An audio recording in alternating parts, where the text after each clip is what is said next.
Welcome to the Bible in a Year, Old and New Testament Bible Reading Plan for 2025, Audio Edition. November 30th, Ezekiel 43 and 44, 2 Peter 2. Ezekiel chapter 43. The Lord's glory returns.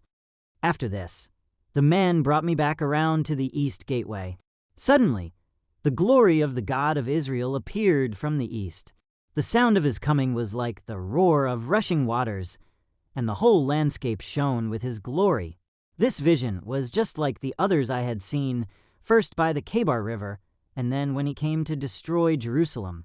I fell face down on the ground, and the glory of the Lord came into the temple through the east gateway. Then the Spirit took me up and brought me into the inner courtyard, and the glory of the Lord filled the temple. And I heard someone speaking to me from within the temple, while the man who had been measuring stood beside me. 7 The Lord said to me, "Son of man, this is the place of my throne, and the place where I will rest my feet. I will live here forever among the people of Israel. They and their kings will not defile my holy name any longer by their adulterous worship of other gods or by honoring the relics of their kings who have died.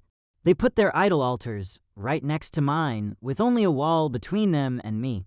They defiled my holy name by such detestable sin, so I consumed them in my anger. Now let them stop worshiping other gods and honoring the relics of their kings, and I will live among them forever. Son of man, describe to the people of Israel the temple I have shown you, so they will be ashamed of all their sins. Let them study its plan, and they will be ashamed of what they have done. Describe to them all the specifications of the temple, including its entrances and exits, and everything else about it. Tell them about its decrees and laws. Write down all these specifications and decrees as they watch, so they will be sure to remember and follow them. And this is the basic law of the temple: absolute holiness. The entire top of the mountain where the temple is built is holy. Yes, this is the basic law of the temple. The altar. These are the measurements of the altar. There is a gutter all around the altar 21 inches deep and 21 inches wide, with a curb 9 inches wide around its edge. And this is the height of the altar. From the gutter, the altar rises 3.5 feet to a lower ledge that surrounds the altar and is 21 inches wide. From the lower ledge, the altar rises 7 feet to the upper ledge that is also 21 inches wide.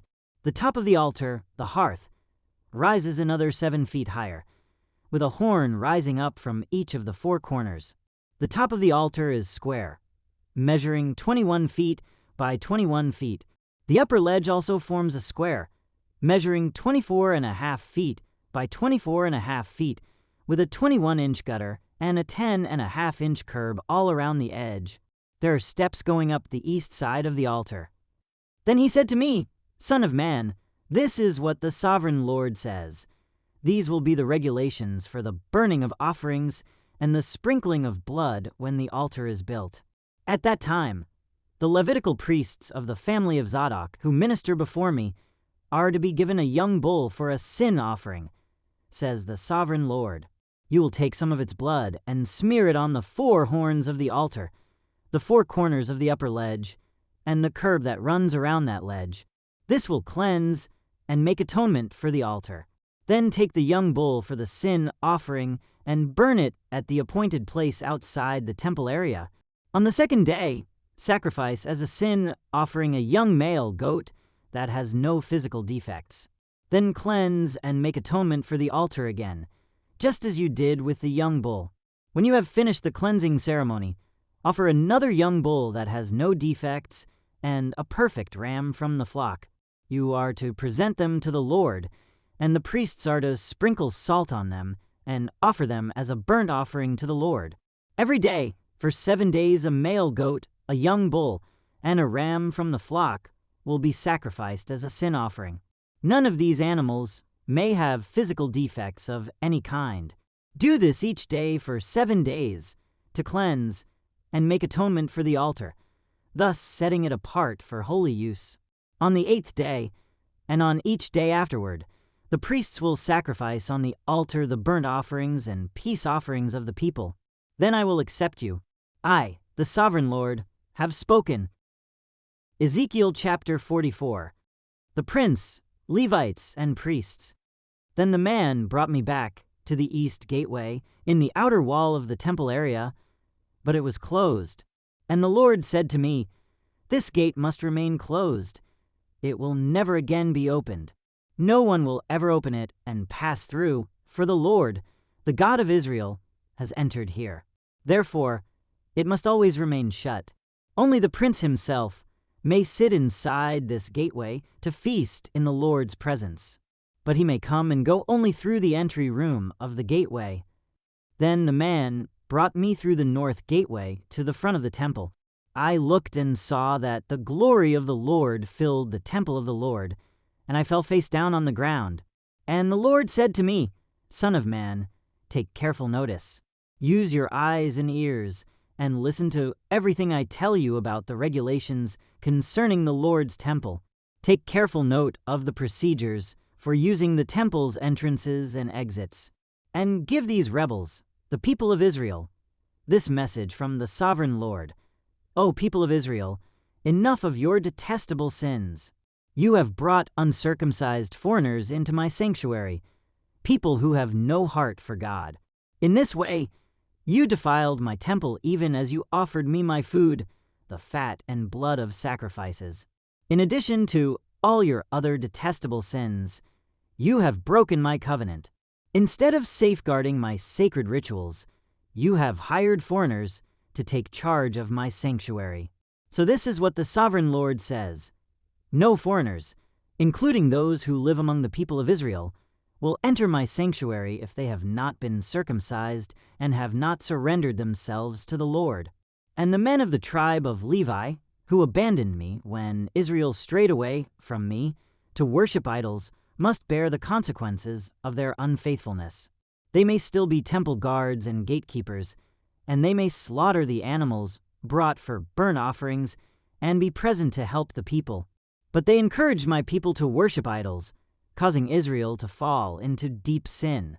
So I have taken a solemn oath that they must bear the consequences for their sins, says the Sovereign Lord. They may not approach me to minister as priests.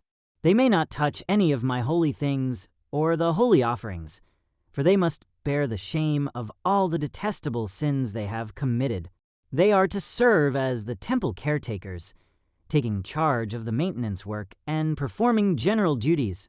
However, the Levitical priests of the family of Zadok continued to minister faithfully in the temple when Israel abandoned me for idols. These men will serve as my ministers. They will stand in my presence and offer the fat and blood of the sacrifices, says the Sovereign Lord. They alone will enter my sanctuary and approach my table to serve me. They will fulfill all my requirements. When they enter the gateway to the inner courtyard, they must wear only linen clothing. They must wear no wool while on duty in the inner courtyard or in the temple itself. They must wear linen turbans and linen undergarments. They must not wear anything that would cause them to perspire. When they return to the outer courtyard where the people are, they must take off the clothes they wear while ministering to me. They must leave them in the sacred rooms and put on other clothes so they do not endanger anyone by transmitting holiness to them through this clothing. They must neither shave their heads nor let their hair grow too long. Instead, they must trim it regularly. The priests must not drink wine before entering the inner courtyard. They may choose their wives only from among the virgins of Israel or the widows of the priests. They may not marry other widows or divorced women. They will teach my people the difference between what is holy and what is common, what is ceremonially clean and unclean. They will serve as judges to resolve any disagreements among my people. Their decisions must be based on my regulations, and the priests themselves must obey my instructions and decrees at all the sacred festivals, and see to it that the Sabbaths are set apart as holy days. A priest must not defile himself by being in the presence of a dead person unless it is his father, mother, child, brother, or unmarried sister. In such cases it is permitted. Even then, he can return to his temple duties only after being ceremonially cleansed and then waiting for 7 days. The first day he returns to work and enters the inner courtyard and the sanctuary, he must offer a sin offering for himself, says the sovereign Lord. The priests will not have any property or possession of land, for I alone am their special possession. Their food will come from the gifts and sacrifices brought to the temple by the people, the grain offerings, the sin offerings, and the guilt offerings. Whatever anyone sets apart for the Lord will belong to the priests. The first of the ripe fruits and all the gifts brought to the Lord will go to the priests. The first batch of dough must also be given to the priests, so the Lord will bless your homes. The priests may not eat meat from any bird or animal that dies a natural death, or that dies after being attacked by another animal. 2 Peter chapter 2. The danger of false teachers. But there were also false prophets in Israel, just as there will be false teachers among you. They will cleverly teach destructive heresies and even deny the master who bought them. In this way, they will bring sudden destruction on themselves. Many will follow their evil teaching and shameful immorality, and because of these teachers, the way of truth will be slandered. In their greed, they will make up clever lies to get hold of your money. But God condemned them long ago, and their destruction will not be delayed. For God did not spare even the angels who sinned. He threw them into hell, in gloomy pits of darkness, where they are being held until the day of judgment. And God did not spare the ancient world, except for Noah and the 7 others in his family. Noah warned the world of God's righteous judgment. So God protected Noah when he destroyed the world of ungodly people with a vast flood. Later, God condemned the cities of Sodom and Gomorrah and turned them into heaps of ashes. He made them an example of what will happen to ungodly people. But God also rescued Lot out of Sodom, because he was a righteous man who was sick of the shameful immorality of the wicked people around him. Yes, Lot was a righteous man who was tormented in his soul by the wickedness he saw and heard day after day. So you see, the Lord knows how to rescue godly people from their trials, even while keeping the wicked under punishment until the day of final judgment. He is especially hard on those who follow their own twisted sexual desire and who despise authority. These people are proud and arrogant, daring even to scoff at supernatural beings without so much as trembling. But the angels, who are far greater in power and strength, do not dare to bring from the Lord a charge of blasphemy against those supernatural beings. These false teachers are like unthinking animals, creatures of instinct, born to be caught and destroyed. They scoff at things they do not understand, and like animals, they will be destroyed. Their destruction is their reward for the harm they have done. They love to indulge in evil pleasures in broad daylight. They are a disgrace and a stain among you. They delight in deception even as they eat with you in your fellowship meals. They commit adultery with their eyes, and their desire for sin is never satisfied. They lure unstable people into sin, and they are well trained in greed. They live under God's curse. They have wandered off the right road and followed the footsteps of Balaam son of Beor, who loved to earn money by doing wrong. But Balaam was stopped from his mad course when his donkey rebuked him with a human voice. These people are as useless as dried-up springs or as mist blown away by the wind. They are doomed to blackest darkness. They brag about themselves with empty, foolish boasting. With an appeal to twisted sexual desires, they lure back into sin those who have barely escaped from a lifestyle of deception. They promise freedom, but they themselves are slaves of sin and corruption. For you are a slave to whatever controls you. And when people escape from the wickedness of the world by knowing our Lord and Savior Jesus Christ, and then get tangled up and enslaved by sin again, they are worse off than before.